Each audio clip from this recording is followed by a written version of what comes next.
asalaamaaleykum mbokk téléspectateurs yi mbokk internautes yi dal leen ak jàmm ci seen chaîne MTV tey nag ñu ngi fii ci PDS ñu waral am benn point de presse alors ki nga xamante ne nag moo di le porte-parole Bachir Diawara moo énuméré ay mbir yu am solo ci point de presse bi dañu daal di nag condamné li nga xamante ni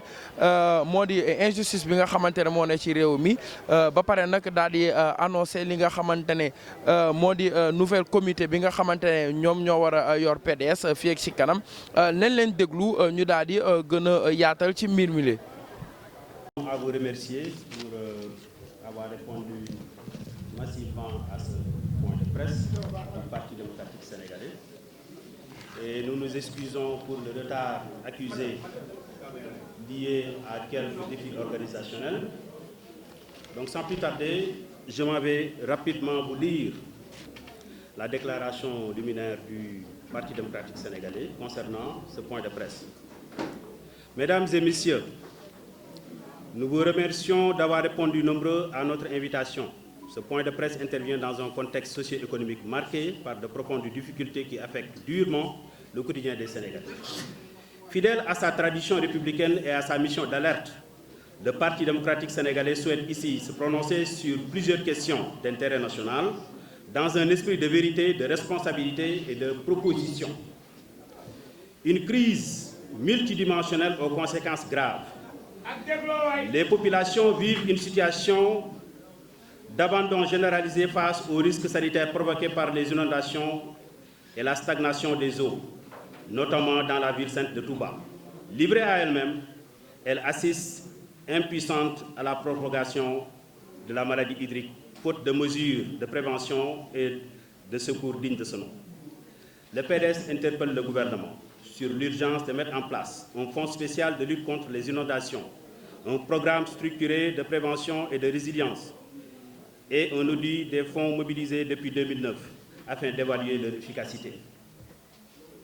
Nous rappelons que le régime libéral, confronté à des inondations majeures en 2009,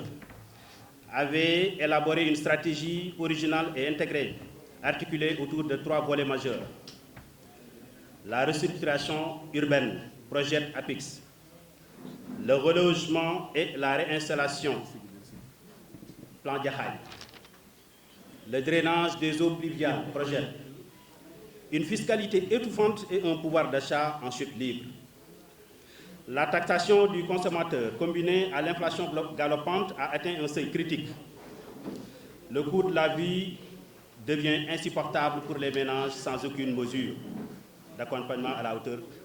la hauteur des enjeux. Le PDS dénonce à ce niveau-là une politique fiscale asphyxiante, sans équité, ni effet de redistributif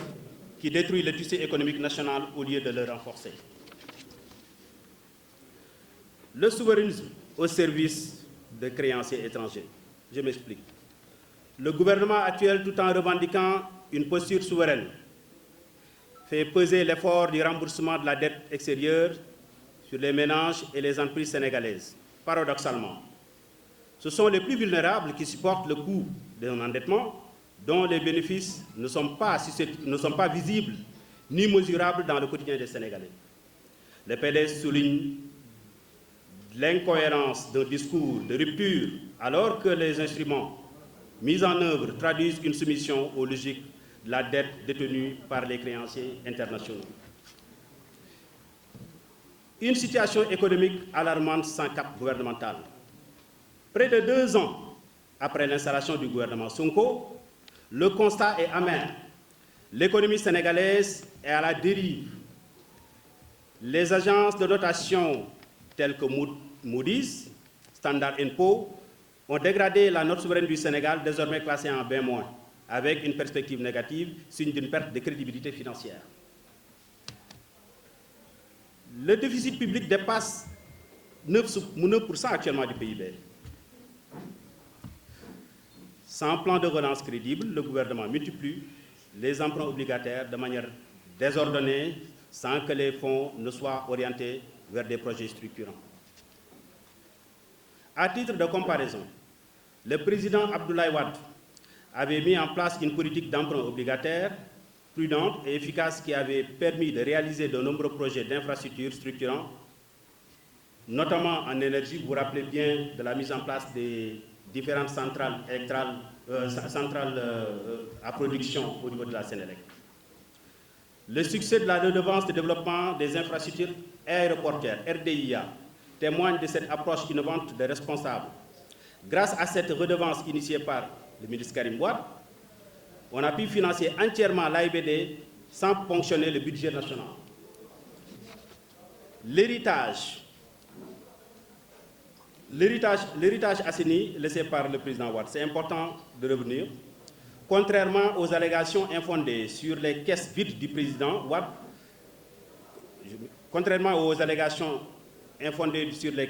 laissées par le président Wade, je m'excuse. Contrairement aux allégations infondées sur les caisses vides, le président Wade a laissé des finances publiques sans commune mesure. Selon les données officielles du bulletin des statistiques monétaires, à titre indicatif, notamment la BCEAO, les avoirs de l'État s'élevaient à son temps à 387 milliards en mars 2012, contre 191 milliards en mars 2000, soit plus du double. 136 milliards de créances sur la BCEAO, 248 milliards de créances sur les banques primaires, 2,9 milliards d'obligations cautionnées. Ce rappel vise à mettre définitivement fin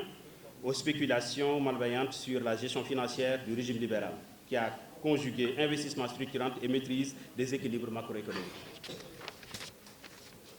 Une vision portuaire exemplaire, et ça nous sommes à l'aise de le dire, le port du futur. Le PDS salue la vision stratégique de Karim Wade dans le développement portuaire. Le port de Ndayane, ex-port du futur, est un levier fondamental pour la compétitivité logistique du Sénégal. Le partenariat avec DP World, troisième opérateur mondial à travers un appel d'offres transparent, a permis un investissement largement supérieur aux exigences initiales. Cette dynamique de partenariat public-privé performant qui continue de porter ses fruits devant... Est-ce que vous pouvez mettre la lampe, s'il vous plaît?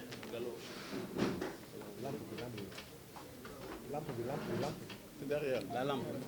Merci. Le partenariat avec Deep World, troisième opérateur mondial à travers un appel d'offres transparent, a permis un investissement largement supérieur aux exigences initiales. Cette dynamique de partenariat public-privé performant, qui continue de porter ses fruits, devrait servir de modèle dans d'autres secteurs.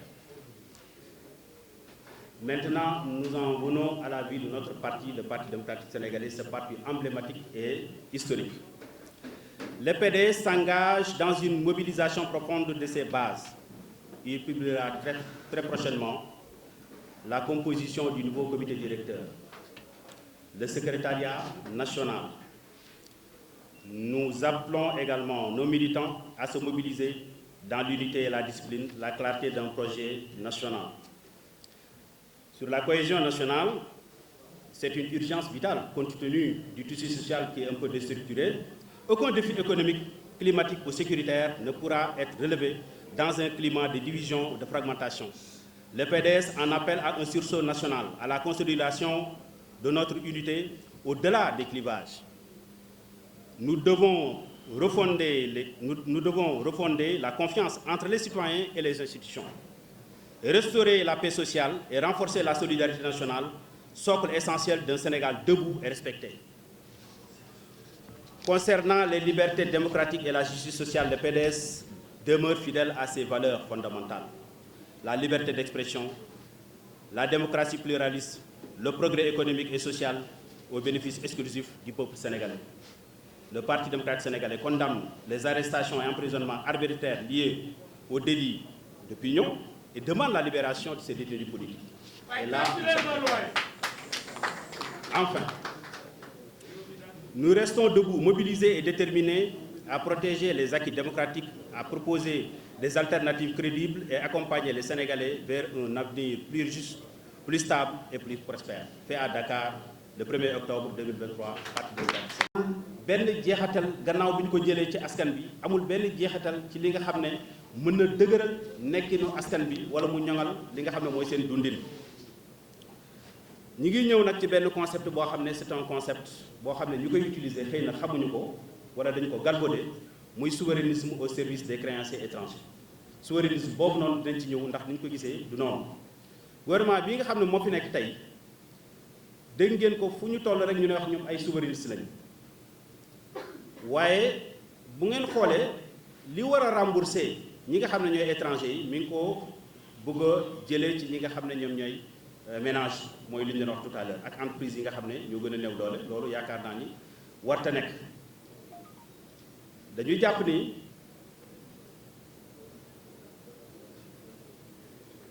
waaw li ñuy jàpp ni loolu nga xam ne gouvernement bi mi ngi koy prélever duñ ko delloowaat ci li nga xam ne mooy dund ni askan bi te loolu dafa fës loolu PDS dénoncé na ko moo tax ñi ngi jàpp ni foofu am na ay rëq-rëq ay pilotage à vue boo xam ne gouvernement bi mi ngi koy def ci politique fiscale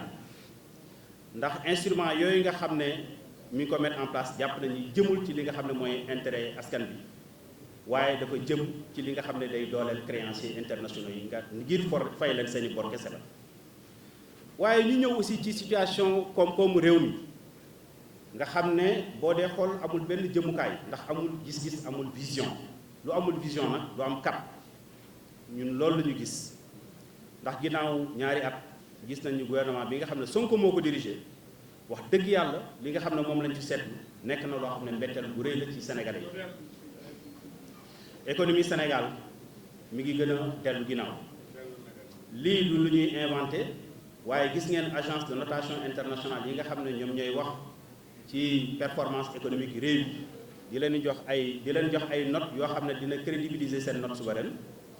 ku ci mel ni Moody's gis nga fi mu wàccee Sénégal ak Standard & Poor's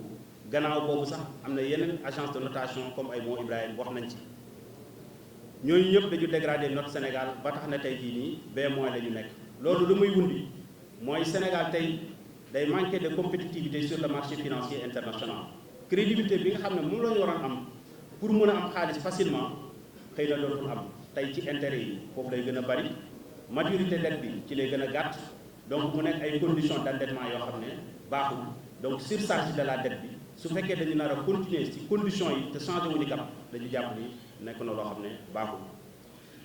te loolu gis ngeen ni feeñ na ci déficit public bi parce que déficit public bi tey mi ngi nekk ci 9% de notre produit intérieur brut amagul nag benn plan de relance boo xam ne bu crédible la pour ñu ñëwaat wàññi ko ci taux communautaire yóbbu ko ci taux communautaire bi nga xam ne mi ngi nekk 3% buy taux ci moo wax moyenne bi loolu gouvernement bi nag mi ngi multiplier li nga xam ne moom la ñuy emprunt obligataire yi muy titre de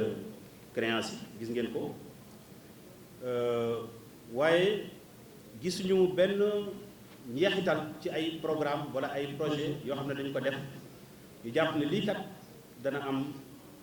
jeexital ci li nga xam ne moom mooy koom-koomu réew mi wala dana développer li nga xam ne mooy suñu tissu industriel wala dina résorber la question nationale du chômage ci benn comparaison rek le président Abdoulaye Wade moom dafa amoon benn stratégie boo xam ne ci wàllu emprunt obligataire stratégie bu intelligente la woon xam ngeen ni xalaat na en dehors même de ces emprunts obligataires des financements innovants lu ci mel ni RDIA bi nga xam ne daf ko sampoon mu nekk ay taxes yoo xam dañ ko doon prélever loolu bu ngeen seetloo moom moo financé aéroport international Blaise Diagne te amul benn budget état boo xam ne dagg dañ ko ci mu nekk loo xam ne lu am solo la héritage yu Ablaye Wade nag c'est important ak bu parti démocratique sénégalais ñu ciy ñëw ndax bëri na ay yàqkat yoo xam ne tilimaloon nañu parti démocratique sénégalais deram waaye liñ naan la réalité intangible tey depuis 2012 ba léegi nii gis nañ ni li nga xam ne moom la fi Ablaye Wade def moom mooy base du développement Sénégal tey képp koo xam ne naafeekoo rek te politique taxulaa jëkk war nga xool sa diggante ak yàlla xam ne les véritables balises de notre développement économique ont été sous la houlette de maître Ablaye Wade donc moom xalaat yu bees yooyu la amoon ba tax ñu financer aéroport boobu c'est important ñu ci ñëw kon contrairement ak li nga xam ne moom lañ doon wax askan bi di wax ni nguuru Ablaye bi fi jógee xaalis bi dafa wàññeeku woon wala xaalis amuloon loolu ay déclaration yu yaruwul maanaa la defe naa ni Wade li mu fi bàyyi mooy finance publique yoo xam ne dañoo sell en 2012 li koy firndeel mooy données officielles bulletin statistique monétaire et financière de la BCEAO moom ci jamono yooyu waxoon na état du Sénégal li nga xam ne moom la amoon ci ay avoir tolloon na ci 387 milliards en 2012 alors que bi muy ñëw en 2000 mi ngi fi fekkoon 191 milliards mu mel ni dafa doublé li nga xam ne moom fi fekkoon kon amoon nañu également 136 milliards de créances sur la BCEAO contrairement ak tey li ngeen di dégg yaakaar naa ni ñu ngi nekk ci plus de 23 000 et quelques milliards 248 milliards de créances sur les banques primaires 2,9 milliards yoo xam ne ñi ngi ko am ci obligation cautionnée yi donc lii dafa am solo ñu koy rappeler pour que nul n'en ignore ci wàllu gis-gis jëm ci wàllu port ndax port dafa nekk ponk boo xam ne dafa am solo ci wàllu économie dañuy faral di wax ni poumon économie port la ak énergie PDS nag daf ci amoon gis-gis bu leer ànd ceeg Karim Wade ci vision Abdoulaye Wade créé woon li ñuy wax port Ndayane loolu la ñuy wax export du futur parce que Abdoulaye tur boobu la ko joxoon mooy port Ndayane lampe lumière en courant boobu y a pas de problème je vais m'efforcer à continuer. Troisième opérateur gis ngeen ni Sénégal pour développer port yi en dehors de port Ndayane boobu woo na DP World nga xam ne moo nekkoon troisième opérateur mondial ci wàllu port yi indi ko fii mu liggéey bu jéggi dayoo boo xam ne dafa weesu sax njort bi nga xam ne moom la Sénégalais yi amoon te loolu defe naa ni kenn du ko weddi mu nekk loo xam ne exemple la ci wàllu partenariat dynamique ci wàllu public privé. ñu jëm nag léegi ci wàllu suñu parti suñu dund parti démocratique sénégalais contrairement nag ak ñi nga xam ne ñooy xalaat ni PDS dafa nelaw wala PDS dafa dee dafa naan dañoo xamul li xew ndax parti démocratique sénégalais balaa muy dugg ci texte liminaire bi rek li fi am ci ay activités su ma ko doon lim tey kenn du fi jóge waaye dañ dul def politique spectacle waaye ci fan yi du néew di ngeen gis ñu am ay innovation majeure ci parti démocratique sénégalais ndax dinañu fësal li nga xam ne moom mooy composition nouveau comité directeur bi nga xam ne nag ñoom ñooy nekk soldats yi nga xam ne ñooy ànd ak Karim Wade nag jëmale 2029. waaye aussi secrétariat national bi danañ ko réorganiser joyante ko bu baax a baax jébbal ko militants yi looloo waral ñu ngi demandé militants yëpp ñu taxaw tem mobiliser wu ànd ak discipline xam fi ñuy teg seen tànk xam fi ñu jëm parce que xam ne tey jii suñu projet mooy projet réew mi mooy projet joyanti réew mi wala ci wàllu cohésion nationale c'est important ñu ci wax parce que gis ngeen ni depuis quelque temps dëkk bi bëri na ay xiiroo ak ay ŋaayoo ñu jàpp ni amul benn défi économique lenn loo xam ne nit dina ko dëgmal ci wàllu économie wala ci wàllu climat wala ci wàllu sécurité loo xam ne